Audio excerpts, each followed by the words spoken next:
Ya, Shalom, teman-teman yang terkasih di dalam Kristus. Salam sehat dan damai sejahtera dari Tuhan Yesus bagi kita semua. Di dalam pertemuan kita kali ini, kita akan membahas topik dari Vaka Radio. Semoga semua sudah bisa melihat layar saya.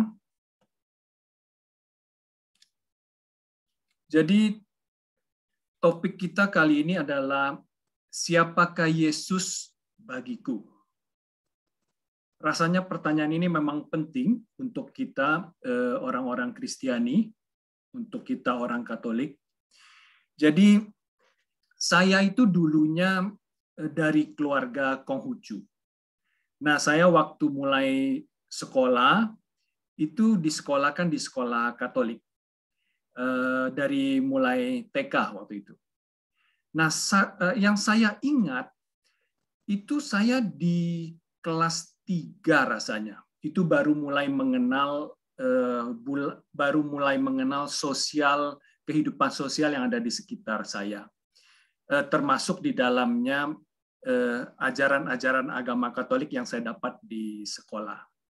Nah, menjelang kelas 4 saya ingat itu saya semakin menyukai pelajaran-pelajaran agama Katolik yang saya peroleh. Tapi waktu itu orang tua saya belum mengizinkan saya untuk baptis, karena menurut mereka saya belum cukup dewasa untuk menentukan agama apa yang harus saya peluk. Nah, saya ya tidak masalah. Saya dengan gembira belajar tentang agama Katolik dari sekolah, dan saya juga dapatkan itu dari para bruder, suster, dan pastor yang memimpin yayasan di sekolah saya waktu itu, yang kebetulan memang di sebelahnya juga adalah gereja katedral di tempat saya tinggal waktu itu. Nah, selama sekolah itu saya termasuk murid yang cukup cukup kepo lah ya, ngurus sana, ngurus sini, ikutan segala macam panitia, pokoknya selalu hadir aja gitu kan. Nah, jadinya dikenal oleh si pastor, bruder, dan suster itu. Nah, ini nih anak yang paling gampang dikasih kerjaan yang ini nih. Pokoknya kalau ada urusan suruh dia aja gitu kan. Ada kepanitiaan apa suruh dia ikutan gitu. Nah, dengan kedekatan itu juga saya menjadi semakin bisa bertanya kepada mereka tentang ajaran-ajaran Kristus, tentang ajaran-ajaran gereja Katolik, sehingga saya semakin memahami dan semakin timbul ketertarikan itu. Apalagi saya melihat gereja Katolik itu sepertinya memang sesuatu institusi, waktu itu ya, berpikiran waktu itu, suatu institusi yang memang mewariskan ajaran Kristus, yang langsung garisnya dari Tuhan Yesus Kristus, dan itu berlaku universal gereja Katolik. Dan gereja Katolik melestarikan semuanya itu, bahkan bukti-bukti sejarah tentang Yesus itu gereja Katolik miliki. Itu kekaguman yang luar biasa bagi saya, dan saya makin yakin ini agama yang benar. Nah, karena itulah begitu saya SMP, orang tua saya sudah mengizinkan saya memilih untuk beragama apa, dan saya dibaptis waktu saya di kelas 2 SMP. Nah, kemudian kalau kita kembali ke topik kita ini, waktu saya dibaptis itu, apakah saya sudah mengenal Yesus? Apakah waktu itu saya sudah tahu siapakah Yesus buat saya? Nah, itu kan yang jadi pertanyaan topik kali ini. Nah, kita simpan dulu, kita akan sambung lagi nanti di akhir sesi. Nah, sekarang kita coba lihat, siapakah Yesus menurut para rasul? Nah, ini bisa kita temukan di dalam Injil Matius 16 ayat 13-20. Itu pada waktu Yesus dan para murid tiba di daerah Kaisaria, waktu Yesus bertanya kepada murid-muridnya, menurut orang-orang, siapa sih Yesus ini? Siapa sih saya ini? Gitu kan? Nah, berdasarkan pendapat orang-orang itu, para murid ada yang bilang, engkau Yohanes Pembaptis, engkau Elia, ada yang bilang engkau Yeremia, ada yang bilang engkau salah satu daripada nabi itu. Jadi banyak pendapat. Nah, sampai Yesus bertanya kepada muridnya, kalau menurut kamu, menurut kalian, siapa aku ini? Nah, yang menjawab pada waktu itu adalah Simon Petrus yang menjawab, engkau adalah Mesias. Nah, pernyataan iman Simon Petrus ini begitu penting sehingga Yesus mengakui hal itu dan Yesus berkata kepada Simon Petrus bahwa apa yang diucapkan oleh Simon Petrus itu bukanlah dia ketahui dari manusia, tetapi itu adalah dari Allah sendiri. Ya, Tuhan Yesus tahu bahwa ucapan Simon Petrus bahwa engkau adalah Mesias itu adalah dari perwahyuan ilahi. Nah, ini menjadi begitu penting bagi kita umat Kristiani. Ini menjadi tonggak di mana gereja kita mulai berdiri. Kan setelah Yesus mengakui atau membenarkan jawaban dari Simon Petrus, kan dilanjutkan oleh Tuhan Yesus bahwa di atas batu karang inilah akan kudirikan jemaatku. Nah, disitulah pentingnya suatu tonggak di mana gereja kita dimulai. Jadi di atas batu karang, di atas dasar iman bahwa Yesus adalah Mesias, disitulah gereja kita mulai berdiri sampai dengan saat ini.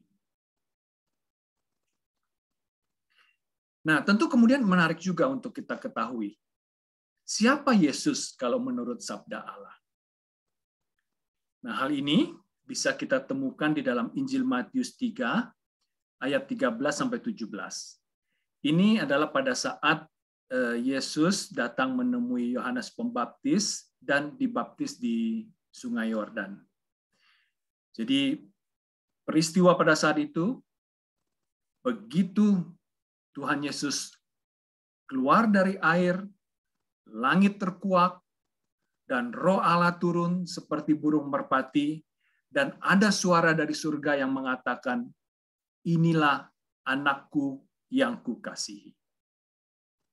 Sungguh luar biasa. Peristiwa itu di mana Allah sendiri bersabda dan mengatakan bahwa Yesus adalah anak yang dikasihi. Ini juga menjadi pengakuan iman yang begitu penting bagi kita orang Kristiani, bagi kita orang Katolik. Karena persekutuan kita dengan Yesus itu menjadikan kita juga keluarga kerajaan Allah. Persatuan kita dalam persekutuan dengan Yesus juga menjadikan kita anak Allah, sebagaimana Allah mengakui Yesus sebagai anaknya. Sehingga kita yang mewarisi kerajaan Allah ini juga menjadi anak yang dikasihi oleh Allah. Jadi kita sudah sempat melihat di dalam Alkitab ada dua pengakuan iman tentang Yesus. Rasanya penting kalau untuk kemudian kita mencoba melihat apa maknanya bagi kita saat ini terutama. Nah, makna Yesus sebagai Mesias bagi kita. Jadi kita ingat peristiwanya waktu itu, Simon Petrus menjawab bahwa engkau adalah Mesias. Sebetulnya, pemikiran Simon Petrus pada waktu itu adalah sama seperti orang Yahudi lainnya. Simon Petrus, seorang Yahudi yang taat, yang mengamalkan hukum Taurat, itu percaya bahwa Yesus adalah yang dinubuatkan, si sang terpilih yang dinubuatkan di dalam kitab Perjanjian Lama, yang dinubuatkan untuk membebaskan orang-orang Yahudi dari penindasan, sebagaimana yang dulu Musa lakukan dalam membebaskan bangsa Israel. Tetapi sesungguhnya lebih daripada seorang Musa yang baru. Yesus adalah juru selamat yang menyelamatkan semua umat manusia dari dosa. Bukan hanya dari penindasan, tapi dari dosa. Sehingga makna Yesus sebagai Mesias bagi kita, kita harus meyakini dan mengimani bahwa Yesus adalah satu-satunya juru selamat sebagaimana yang dipercaya oleh Simon Petrus. Dan tadi sudah disampaikan bahwa Yesus adalah juru selamat yang membebaskan kita dari dosa. Itu semua kita temui di dalam peristiwa misteri keselamatan ilahi, yaitu di saat Yesus bangkit dari kuburnya.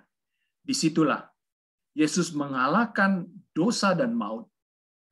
Disitulah kuasa yang dimiliki oleh Yesus yang akan diberikan kepada kita sampai akhir zaman nanti.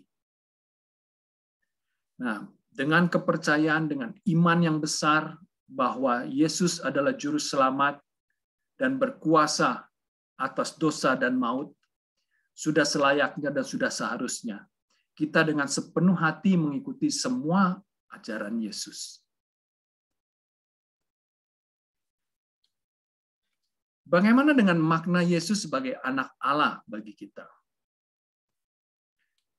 Sabda Tuhan yang turun bahwa Yesus adalah anaknya yang dikasihi, itu juga dijawab oleh Tuhan Yesus pada saat para murid meminta Yesus untuk mengajarkan doa kepada mereka.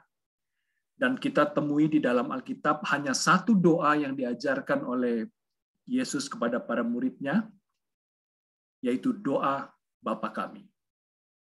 Dan ini adalah bentuk pengakuan Yesus kepada Allah yang mengakui Tuhan Yesus anaknya, sehingga Tuhan Yesus juga mengakui Allah Bapanya.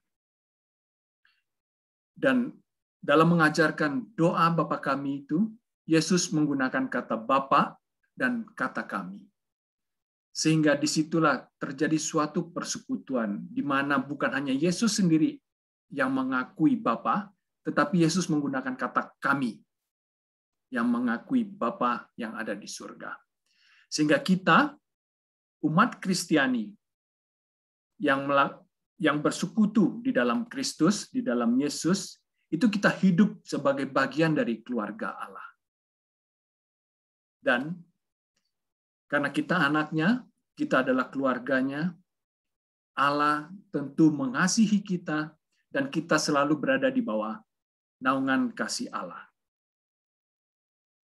Ya, lebih kurang demikian yang topik Fakar Radio kali ini.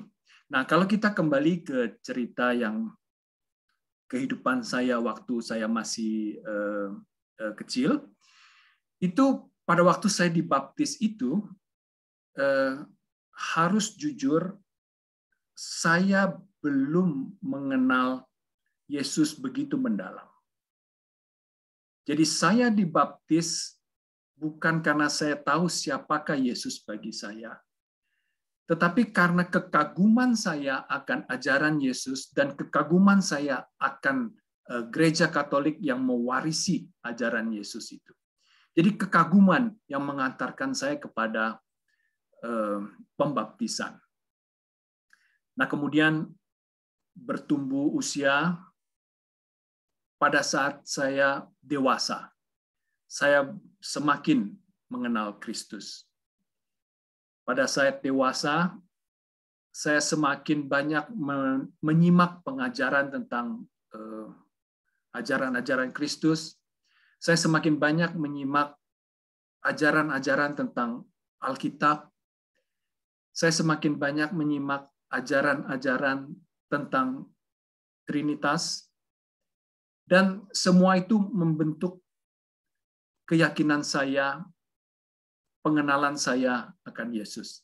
Sehingga pada usia dewasa itulah saya bisa menemukan siapakah Yesus bagi saya. Dan itu adalah sama dengan pengakuan iman salah satu tokoh di dalam Alkitab. Pengakuan iman, kalimat yang diucapkan oleh tokoh ini tidak akan kita temukan dimanapun di dalam Alkitab, kecuali di dalam peristiwa tokoh tersebut. Kalimat ini secara spesifik tidak ada dimanapun di dalam Alkitab, hanya di dalam ayat tersebut. Itu adalah pada saat Rasul Thomas bertemu dengan tubuh kemuliaan Kristus yang masih memiliki tanda-tanda luka karena penyaliban, dan Rasul Thomas dengan gentar mengatakan, "Ya Tuhanku dan Allahku." Itulah yang saya imani. Sama dengan Rasul Thomas, saya pun mengimani siapakah Yesus bagi saya. Yesus bagi saya adalah Tuhan dan Allahku. Sehingga saya dimampukan untuk terus setia, untuk terus mengikuti ajaran Kristus, ajaran Yesus. Sekalipun di keadaan-keadaan sulit seperti sekarang ini, saya tidak goyah, saya berteguh, saya berusaha, saya berdoa, dan saya berserah kepada Yesus, Tuhan dan Allahku.